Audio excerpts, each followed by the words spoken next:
Oke, baik saudara-saudara, kembali lagi bersama saya di Oloan King Channel. Salam sejahtera buat kita semuanya. Apa kabar dengan kalian? Semoga kita semua dalam keadaan sehat dan berada di lindungan Yang Maha Kuasa. Di video kali ini, saudara-saudara, kita masih membahas update terbaru di kasus Vina Eki Cirebon ya, yang terjadi pada 2016 silam. Nah, di sini seperti biasa kita melihat video cuplikan dulu, video cuplikan terbaru dari Bu Widya. Langsung saja kita mendengarkan video cuplikannya. Karena Anda selalu ngoceh terus. Karena ocehan saya lah ya terbongkar terus. Banyak dosa, banyak itu, banyak ini. Banyak dah bacot dekat drone. Woi, drone, banyak rahasia yang belum dibongkar. Kita keplek, kita buka semua ya. Supaya banyak orang yang tahu ya.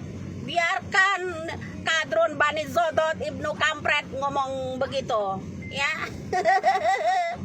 Dosa mah tinggal urusan sama Allah, yang penting rahasia antum kita buka semua. Tralala trilili.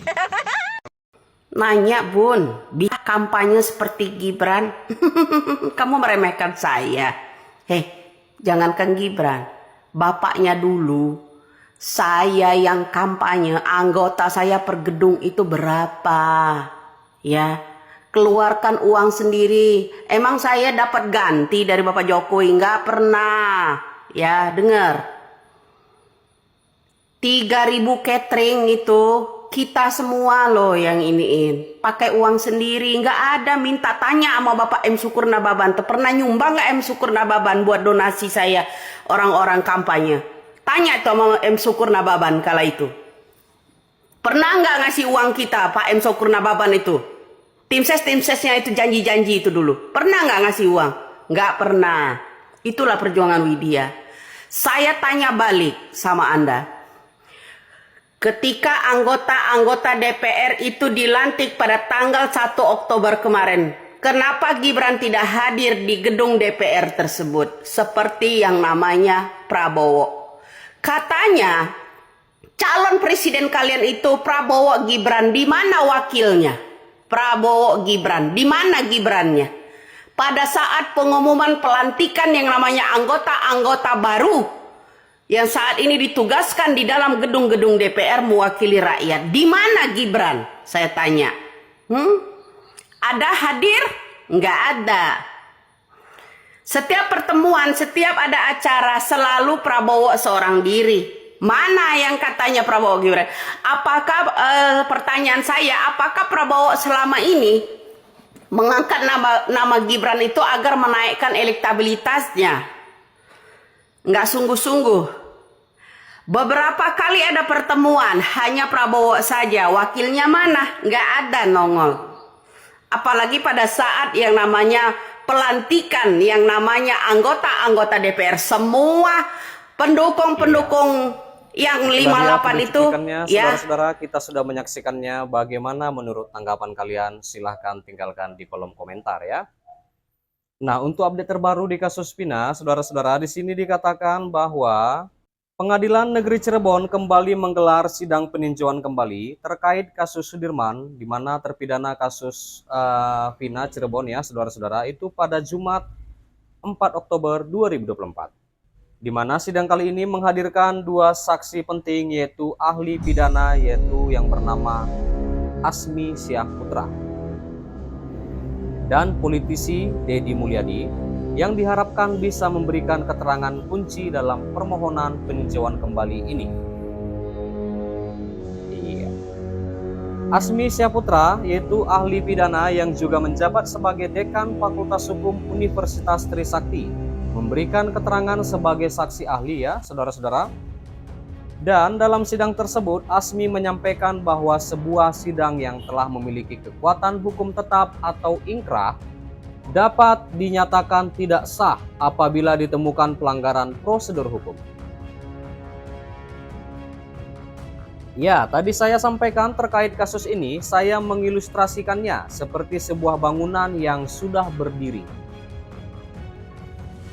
Seperti bangunan yang sudah berdiri, namun perlu ditelusuri lagi, khususnya pada bagian pondasinya,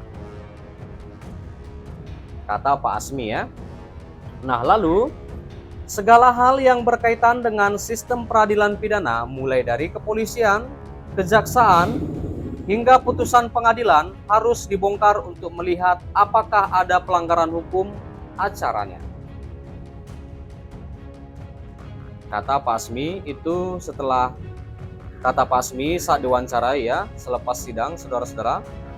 Dan untuk lebih lanjut, Pak Asmi juga menekankan pentingnya memeriksa kembali seluruh proses peradilan untuk menemukan fakta baru atau bukti yang mungkin mengarah pada kekeliruan dalam putusan hakim. Ia menekankan bahwa jika ada intimidasi atau seseorang tidak mendapatkan haknya untuk memperoleh bantuan hukum, maka proses penyidikan dapat dinyatakan tidak sah.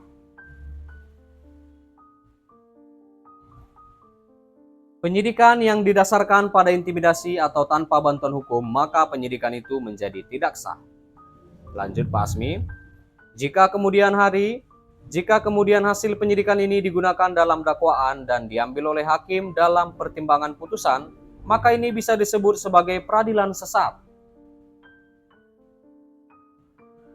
Hari ini kita menghadirkan saksi ahli. Diharapkan ini menjadi final dalam sebuah proses peninjauan kembali. Kata Pak Jutek Bongso sebelum dimulainya persidangan ya. Politisi Deddy Mulyadi juga turut dipanggil sebagai saksi karena dianggap memiliki informasi penting terkait kasus ini, di mana menurut Pak Jutek, Deddy memiliki peran besar dalam menelusuri kasus Sudirman sejak awal. Termasuk dalam isu terkait saksi lain yang menjadi perhatian dalam perkara tersebut, saudara-saudara, atau perkara ini ya. Dan sidang PK ini diharapkan menjadi titik akhir dari proses panjang kasus Sudirman yang sebelumnya telah divonis bersalah dalam kasus Vina Eki Cirebon yang terjadi pada 2016 silam. Jika permohonan PK diterima, ini bisa membuka jalan bagi Sudirman untuk memperoleh keadilan yang lebih adil. Iya. Kita bantu doa dan kawal terus saudara-saudara agar proses PK ini dapat diterima ya. Kita bantu dengan doa. Oke, baik. Sampai disinilah saudara-saudara pertemuan kita, dan sampai disinilah pembahasan update terbaru di kasus Vina Eki Cirebon yang terjadi pada 2016 silam. Terima kasih juga buat saudara-saudara yang sudah menonton, yang sudah support aku. Jangan lupa di like, berikan komentar kalian di bawah, dan please share video ini dan subscribe dan nyalakan loncengnya. Terima kasih.